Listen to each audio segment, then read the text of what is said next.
What are the cons to living in Surrey? Like anybody moving to a new area, you want the full skinny, the down and dirty, the good, the bad, and the ugly about the area that you may choose to call home. Well, that's what today's video is all about. And more specifically, today's video is all about the ugly of Surrey, the cons of living in the city of Surrey, of moving to the city of Surrey, so you know exactly what you're in for if you choose to move to Surrey and call this location your next home. If that all sounds good, let's get into it.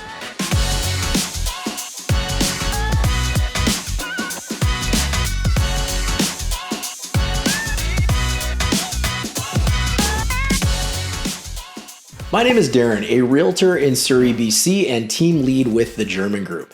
If this is your first time on this channel and you want to know everything there is to know about the city of White Rock, the city of Surrey, British Columbia, or anything to do with BC real estate, consider subscribing so you are the first to learn about any of the updates on either the areas or what's going on with real estate in general. People like you are booking online meetups with me and my team every single day about moving to the city of Surrey or White Rock. And the good news is we're here to help you too. Whether you're looking at moving in the next 9 days, 90 days, or even 9 months from now, use the online link to set up a time to meet with me and my team, and we'll help discuss with you about all the things that you need to know to ensure that your move to the areas that we serve is the best that it could absolutely be. So here's my little confession. Moving to Surrey, living in Surrey, guys, it's not all roses. It's not perfect here. And you know that no city is, but there's some things that you definitely need to know before you decide to call Surrey your next home. There's no doubt Surrey has its problems, and as being a longtime resident of the area, as well as someone who's been in the business community for a long time in the city, especially helping would-be home buyers and people new to the area find homes every single day in the city, we've heard everything they have to say about how their experience and their relocation to the area has been, and some of the reasons why they may have rethought moving to the area to begin with. We've curated a special list of some of the top concerns that we've had, so this can help you decide if this is the place for you to call home. First on our list is the traffic in Surrey. Surrey, as part of the bustling Metro Vancouver area, grapples with significant traffic challenges that mirror the wider region's issues, but are intensified by its own unique circumstances. The TomTom Traffic Index highlights the broader issue with Vancouver ranking 4th in having the worst traffic in North America, where it takes an average of 22 minutes and 30 seconds to travel just 10 kilometers within the city limits. When compared to metro areas, Metro Vancouver ranked 2nd in North America, just behind Mexico City, with Halifax coming in 3rd. This situation suggests that Surrey residents, who are of course part of this metro area, also face substantial delays, with drivers spending almost 200 hours per year in rush hour traffic. This is a clear indication of the strain on Surrey's transportation network, intensified by the city's rapid growth, which demands constant construction and updates to its infrastructure. Surrey's traffic woes are further compounded by a series of specific challenges. The city's rapid expansion has necessitated continuous construction projects, which often disrupt traffic flow and contribute to congestion.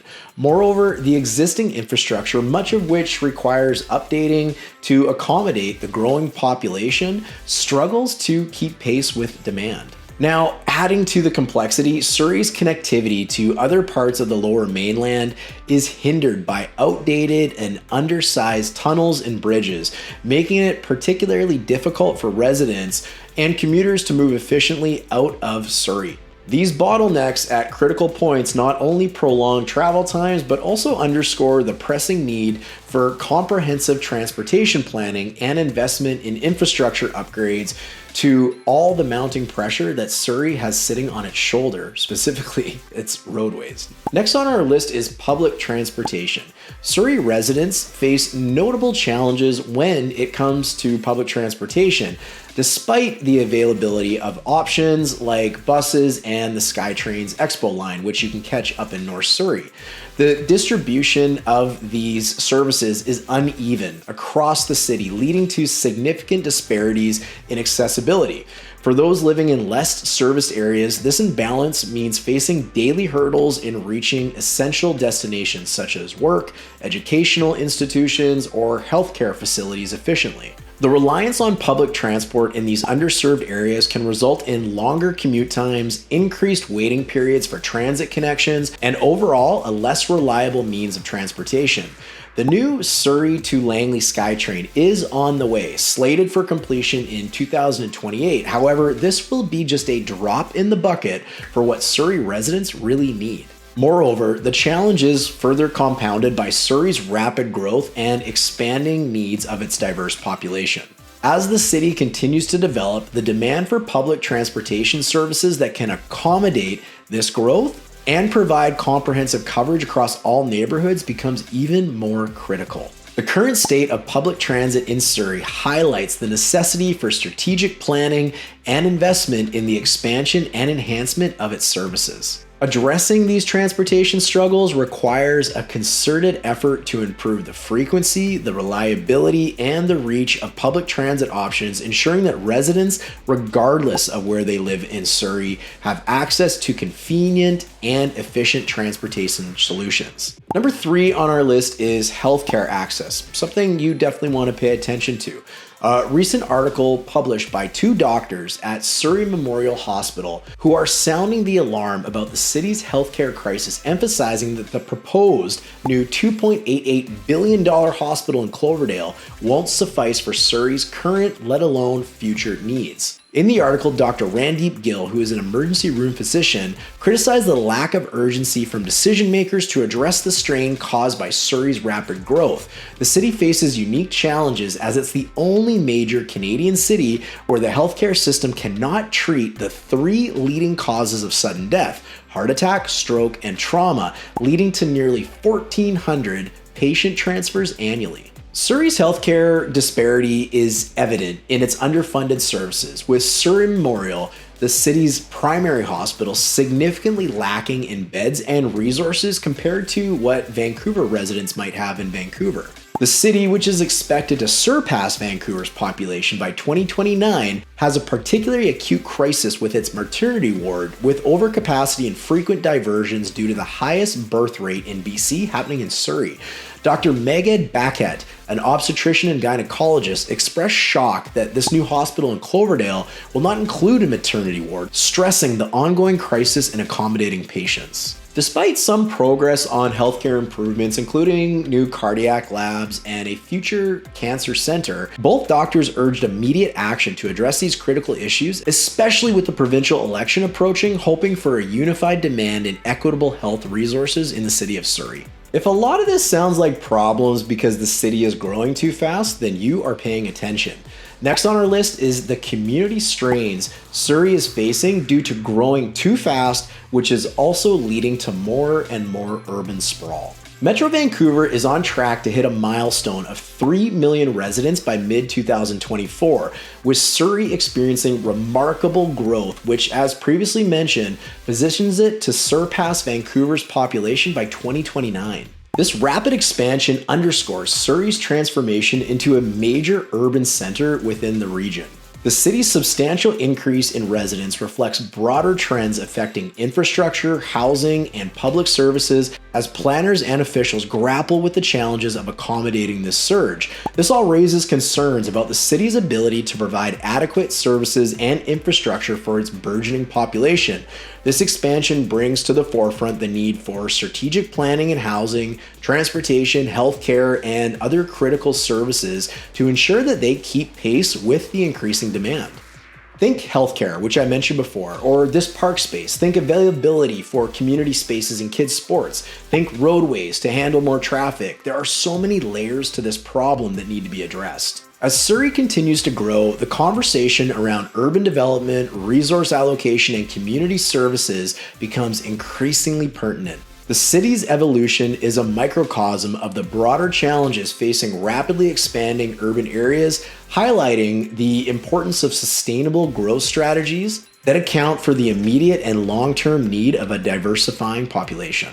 Surrey's journey towards becoming the largest city in Metro Vancouver encapsulates the complexities of managing growth in a way that balances development with quality of life for the people that live here. And because we are adding residents so fast in Surrey, guess what that is also leading to?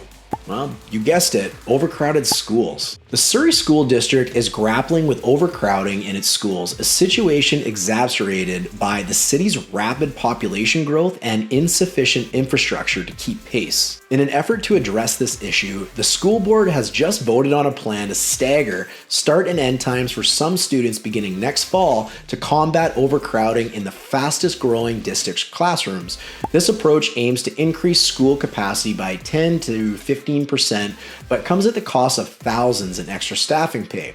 Thousands of high school students in the city of Surrey will either have to wake up earlier or stay at school later come next September. This overcrowding crisis is part of a larger problem highlighted by Surrey's school infrastructure challenges, serving as a cautionary tale for regions across the province facing similar growth pressures. Proposed densification and development around transit hubs, such as the expansion of the Expo line mentioned earlier and transit-oriented development in Surrey's Fleetwood neighborhood, are increasing the demand for school infrastructure everywhere. However, developer fees to support school infrastructure have not kept pace with skyrocketing land values and growing student populations, leaving school boards and the provincial government to cover rising land acquisition and construction costs. Surrey's situation is further complicated by opposition from parents who dislike the staggered start times, and fair enough. Additionally, the need for 22 additions,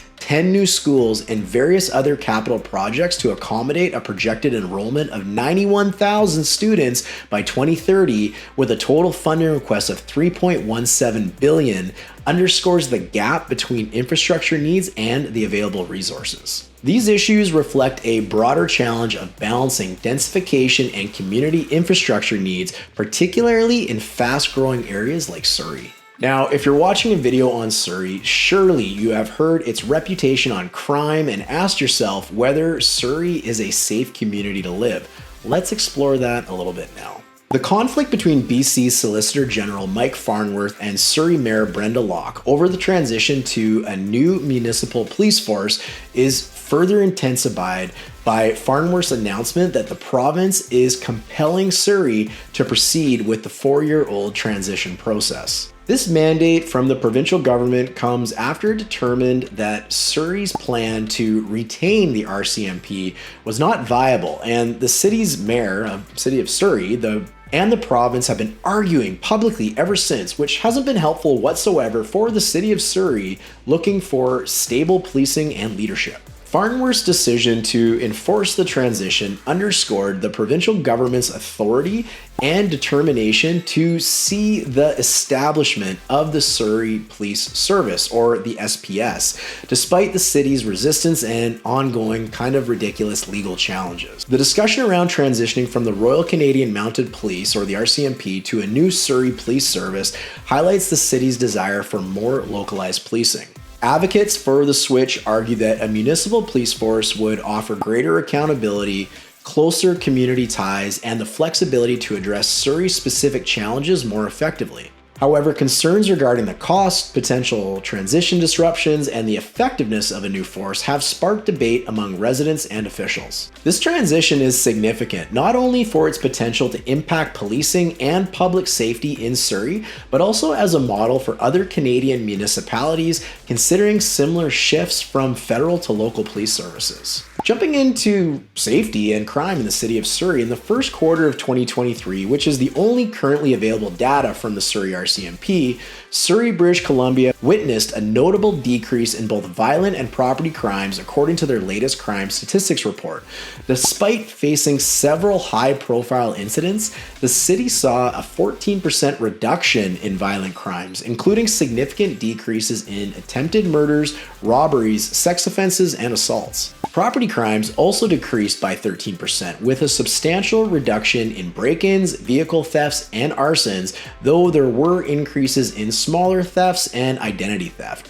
This positive trend, though, in crime reduction comes amidst the city's ongoing discussion about public safety and the effectiveness of its law enforcement strategies. If you're interested in learning a little bit more on this, you're going to want to watch this video titled "How Safe Is It to Live in Surrey, BC?" The last con to wrap up our list is that sometimes the city of Surrey and other areas of the Lower Mainland, well, they don't feel as welcome as we'd hope that they do, or should. Hearing phrases like "it's hard to make friends" or "meet new people in Surrey" can be commonly heard. It isn't a new problem, it's not a unique problem, but it's still one to consider how you may integrate yourself into the community's fabric. Additionally, Surrey is very multicultural. That means that, as in many cities, including Surrey, neighborhoods often develop unique cultural identities due to a higher concentration of residents from particular ethnic backgrounds. These communities can offer a rich tapestry of cultural experiences, from specialized grocery stores to festivals that celebrate the traditions of the area's predominant ethnic groups. However, it's important to recognize that for individuals who do not share the majority's ethnic background, navigating these cultural nuances can sometimes feel, well, challenging. The community of Surrey works hard to foster inclusivity and cultural exchange, ensuring that all residents feel welcomed and valued for their unique contributions to the community's diversity. The challenge is, however, sometimes that can be easier said than done. So there you have it. Surrey is not all roses. It's far from perfect, and anyone moving here should be aware of some of its flaws before choosing to call Surrey home. With all that being said, Surrey also has some incredible opportunities for its residents, is considerably more affordable than other areas of the Lower Mainland, and is just as beautiful, if not more, than many of them. To learn more about the city of Surrey, including some of the awesome reasons that Surrey residents absolutely love it here, be sure to check out our Living in Surrey playlist, packed full of everything that you need to know about moving to the city of Surrey, BC, Canada. Now you know more about the city, and do me a favor. If you found this video useful, just give it a thumbs up and help other people just like you find the same great content. If you're someone that lives in Surrey, was there anything I missed in my list? Something that we should share with the community watching this video? Leave your answer in the comments below and help our viewers out. And also, don't be scared to tell them about all the reasons why living in Surrey is awesome too. Don't forget to subscribe for more on everything to do with Surrey BC, White Rock BC, and BC real estate. I look forward to seeing you next time. Cheers.